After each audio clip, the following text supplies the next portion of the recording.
सौरभ गांगुली और राज्यपाल की मुलाकात से गरमाई पश्चिम बंगाल की राजनीति। देखिए, इस तरह मुलाकात हुआ उन दोनों के बीच और इससे कितना आगे बात बढ़ी है जानते हैं। भारतीय क्रिकेट टीम का नेतृत्व करने वाले पश्चिम बंगाल के इकलौते क्रिकेटर और भारतीय क्रिकेट कंट्रोल बोर्ड यानी बीसीसीआई अध्यक्ष सौरभ गांगुली के राजनीति में शामिल होने की अटकलें तो वर्ष 2011 से विधानसभा चुनाव से ही लगती रही है। लेकिन रविवार को राजभवन में पश्चिम बंगाल के राज्यपाल जगदीप धनखड़ के साथ 2 घंटे तक चली सद्भावना मुलाकात के बाद प्रिंस ऑफ कोलकाता के राजनीति में उतरने और अगले विधानसभा चुनाव में राज्य में बीजेपी का चेहरा बनने के कयास अचानक तेज हो गए हैं। हालांकि सोमवार सुबह दिल्ली रवाना होने से पहले एयरपोर्ट पर पत्रकारों से बातचीत में उन्होंने पलटकर सवाल दागा, क्या मैं किसी से बात नहीं कर सकता हूं? सौरभ रविवार को शाम अचानक राजभवन पहुंचे और राज्यपाल के साथ लंबी बैठक की, लेकिन राज्यपाल जगदीप धनखड़ ने जिस तरह बीते साल कार्यभार संभालने के बाद से ही ममता बनर्जी और उनके सरकार के खिलाफ आक्रामक रवैया अपना रखा है, उसकी वजह से इस मुलाकात को लेकर अटकलें अचानक तेज हो गई। लेकिन राजभवन से बाहर निकलने पर सौरभ ने कहा, यह सद्भावना मुलाकात थी। बीते साल से कार्यभार संभालने के बावजूद राज्यपाल ने अब तक ईडन का दौरा नहीं किया था, इसीलिए मैं उनको इसका न्योता देने आया था। एक अन्य सवाल पर उन्होंने कहा कि बैठक में क्रिकेट के अलावा किसी मुद्दे पर चर्चा नहीं हुई। बीसीसीआई प्रमुख ने कहा, इस सद्भावना मुलाकात पर कोई कयास मत लगाएं, अभी राज्यपाल के ईडन दौरे की तारीख तय नहीं हुई है। लेकिन दूसरी ओर राज्यपाल ने इस मुलाकात के बाद जारी बयान में कहा, दादा के साथ बैठक के दौरान ईडन गार्डन के दौरे के अलावा विभिन्न मुद्दों पर चर्चा हुई, लेकिन बयान में बाकी मुद्दों के बारे में जानकारी नहीं दी गई है। राज्यपाल धनखड़ ने बताया कि उन्होंने ईडन गार्डन के दौरे का न्योता स्वीकार कर लिया है। बीसीसीआई अध्यक्ष के अपने गृह राज्य के राज्यपाल को ईडन गार्डन जैसे ऐतिहासिक स्टेडियम के दौरे का न्योता देने में कोई बुराई नहीं है, लेकिन सवाल इसकी टाइमिंग पर उठ रहे हैं। अगले साल होने वाले विधानसभा चुनाव में पहले बंगाल की राजनीति लगातार गर्मा रही है। यही वजह है कि गांगुली की राजनीति में एंट्री के कयास तेज हो रहे हैं। इस तरह मुलाकात चला था इन दोनों के बीच में, पहले भी लगते रहे हैं कयास। वैसे यह पहला मौका नहीं है जब सौरभ गांगुली के राजनीति में उतरने के कयास लग रहे हों। साल 2011 के विधानसभा चुनाव के समय सौरभ के सीपीएम और टीएमसी में शामिल होने की चर्चाओं ने भी जोर पकड़ा था। उनको लेकर नेताओं का करीबी माना जाता था। वाम मोर्चा सरकार ने सौरभ को कोलकाता के पूर्वी इलाके में स्कूल के लिए एक प्लॉट भी दिया था, लेकिन उसके कानूनी पच्चरों में उलझने की वजह से वह नहीं मिल सका। बाद में टीएमसी सरकार ने उनको इसी काम के लिए सॉल्ट लेक में 2 एकड़ का एक प्लॉट दिया था। सौरभ ने इस साल अगस्त में मुख्यमंत्री ममता बनर्जी से मुलाकात कर वह प्लॉट लौटा दिया था। उस समय भी उनके बीजेपी में शामिल होने की अटकलें लगी थी और सौरभ कहते हैं, मुख्यमंत्री से मुलाकात के बाद भी मेरे राजनीति में उतरने के कयास लगाए जा रहे थे, लेकिन वैसा कुछ नहीं हुआ। उससे पहले ममता बनर्जी की पहल पर ही सौरभ को क्रिकेट एसोसिएशन ऑफ बंगाल का अध्यक्ष बनाया गया था।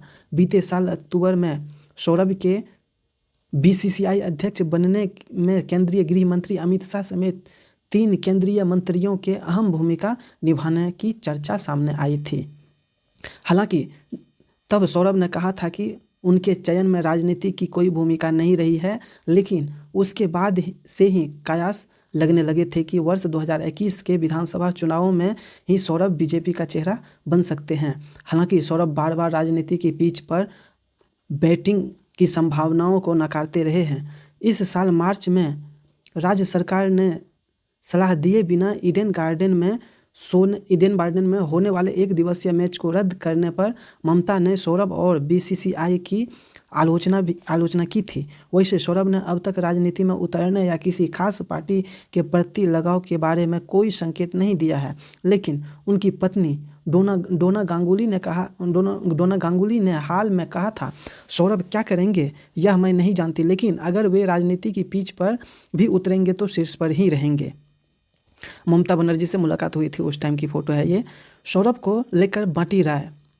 उनके इस बयान को अब अमित शाह के इस हालिया बयान के साथ जोड़कर देखा जा रहा है कि कोई बंगाली ही राज्य का अगला मुख्यमंत्री होगा। लेकिन क्या सौरभ के बीजेपी में शामिल होने से कोई बड़ा उलटफेर की संभावना है? इस सवाल पर लोगों का राय बंटी हुई है। खेल पत्रकार तपन दत्त कहते हैं, सौरभ क्रिकेट के पिच पर तो देश के सबसे कामयाब कप्तानों में शुमार रहे हैं। CAB और BCCI प्रमुख के तौर पर भी उनकी पारी बेदाग ही रही है। इसके अलावा वे एक टीवी शो में भी काम कर चुके हैं। बंगाल में उनकी लोकप्रियता के बारे में संदेह की कोई गुंजाइश नहीं है। लेकिन क्या राजनीति उनके लिए मुफीद होगी? सौरभ के किसी फैसले से पहले इस सवाल पर टिप्पणी करना सही नहीं होगा। एक क्रिकेटर के तौर पर लंबे अरसे तक सौरभ को कंवर कहने वाले शुभ्रदीप शाह कहते हैं, इस बात में कोई शक नहीं है कि सौरभ की छवि बेदाग रही है।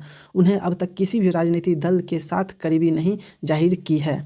वे तमाम दलों के नेताओं के साथ मिलते जुलते रहते हैं। शाह कहते हैं कि पहले भी कई बार उनके राजनीति में उतरने की अटकलें लगी थी, लेकिन अब तक कुछ साफ नहीं है। महज एक मुलाकात से किसी नतीजे पर पहुंचना सही नहीं है।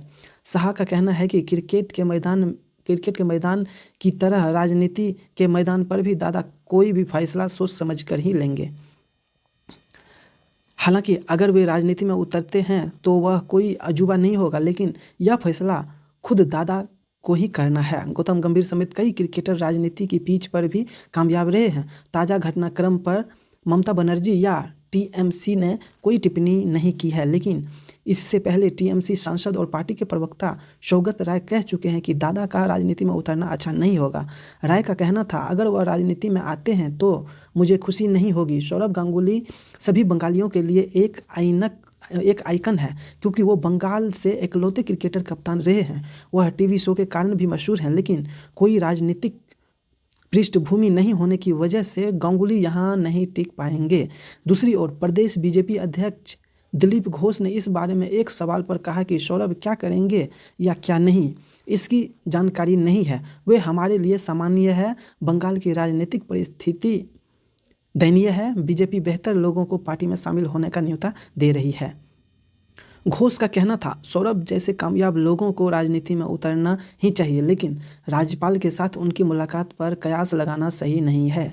दोस्तों, मुझे उम्मीद है आपको ये जानकारी अच्छा लगा होगा। इसी तरह के और जानकारी हम आपको तक पहुंचाते रहेंगे।